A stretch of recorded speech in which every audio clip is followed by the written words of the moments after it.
This channel does not promote any violence, harmful, or illegal activities. All content provided by this channel is meant for an educational and information purpose only. আরজিকরের নির্যাতিতার ন্যায় বিচারের দাবি এবং রাজ্যের সমস্ত medical college ও হাসপাতালে thread কালচারের প্রতিবাদে মহালয়ায় মহামিছিল। কলেজ স্কয়ার থেকে ধর্মতলার পথে জুনিয়র ডাক্তারদের সঙ্গে পা মেলালেন সাধারণ মানুষ। জাস্টিসের দাবিতে পথে বসে গলা মেলালেন তারা। যোগ দিলেন মহাসমাবেশে। আশা নির্যাতিতা দোষীরা শাস্তি পাবেই।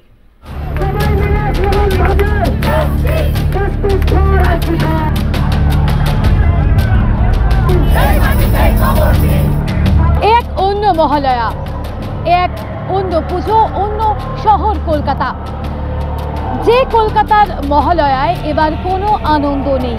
অবশ্য শুধুমাত্র শহর কলকাতা কেন, কার্যত গোটা রাজ্যের মহালয়াতেই এইবার সেই অর্থে আগের বারের মতো চেনা আনন্দ, চেনা আমেজ, চেনা আবেগ নেই। কারণ আরজিকরের ঘটনা চোখে আঙুল দিয়ে দেখিয়ে গিয়েছে যে একজন মেয়ে তার কর্মক্ষেত্রেও এতটুকু নিরাপদ নয় এবং আরজিকরের নির্যাতিতার জন্য বিচার চেয়েই মহালয়ার দিনকে পথে নামলেও জুনিয়র চিকিৎসকদের সংগঠন অর্থাৎ West Bengal junior doctors front. হ্যাঁ, আমরা ন্যায় বিচারের দাবিতেই পথে নেমেছি এবং যতক্ষণ না ন্যায় বিচার পাবো আমরা এরকম বারবার আমরা পথে নামবো, আমাদের আন্দোলনকে তীব্র থেকে তীব্রতর করব।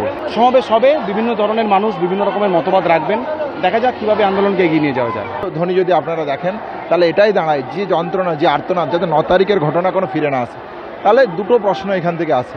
তাহলে প্রথম কথা হচ্ছে, এটা 9 তারিখের ঘটনার যে ভিকটিম তার ছবি বা মূর্তি নয়, এটা সময়ের যে আর্তনাদের কান্না, সেই কান্নাটাকে আমরা ধরতে পেরেছি ক্রাই অফ দ্য আওয়ার নামে। তাদের ডাকে কলেজ স্কয়ার থেকে ধর্মতলা পর্যন্ত একটি মহা মিছিল এবং ধর্মতলায় মহা সমাবেশের আয়োজন করা হয়েছিল। 54 দিন আজকে রাজপথে আছি। আমরা দেখছি যে সরকার যে প্রতিশ্রুতি দিচ্ছে বাস্তবে তার কিছুই প্রতিফলিত হচ্ছে না। সুতরাং আজকে যে মা দুর্গা যেমন অসুরের নিধন করেছে, আজকে সমগ্র বাংলার নারী শক্তি দর্শক নামক অসুরদের নিধনের জন্য রাস্তায় নেমেছে।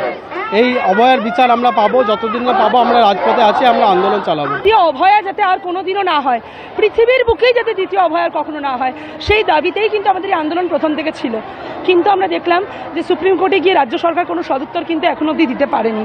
তো আমাদের নিরাপত্তা এবং সুরক্ষার ক্ষেত্রে তারা কী ব্যবস্থা নিচ্ছে সেটা এখনো আমরা দেখতে পাইনি। তো বিচার তো অবভিয়াসলি এখনো অবধি অধরা, ওই জন্য এখনো অবধি আমাদের বারবার রাজপথ দখল করতে হচ্ছে। সেই মিছিলে চিকিৎসকদের পাশাপাশি সাধারণ মানুষকেও স্বতঃস্ফূর্তভাবে পা মেলাতে দেখা গেল। যেটা হয়েছে সেটা তো আর তার কোনো রকম বিচার এত দেরি হচ্ছে, সেটার জন্য ভীষণভাবেই আমরা চিন্তিত।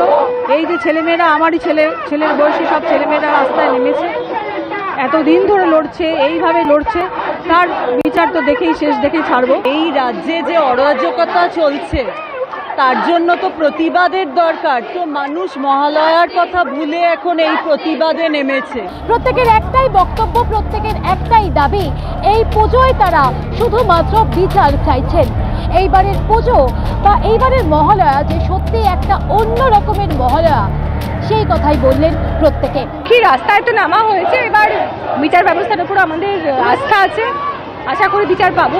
এবার দেখার বিষয় একটাই, পুজোর দিনগুলোতেও আরজিকরের নির্যাতিতার জন্য বিচার চাওয়ার এই দাবি তা আরও কতটা প্রকট হয়। ক্যামেরায় পার্থ চক্রবর্তীর সঙ্গে সায়ন্তিকা বন্দ্যোপাধ্যায়, আর প্লাস নিউজ, কলকাতা।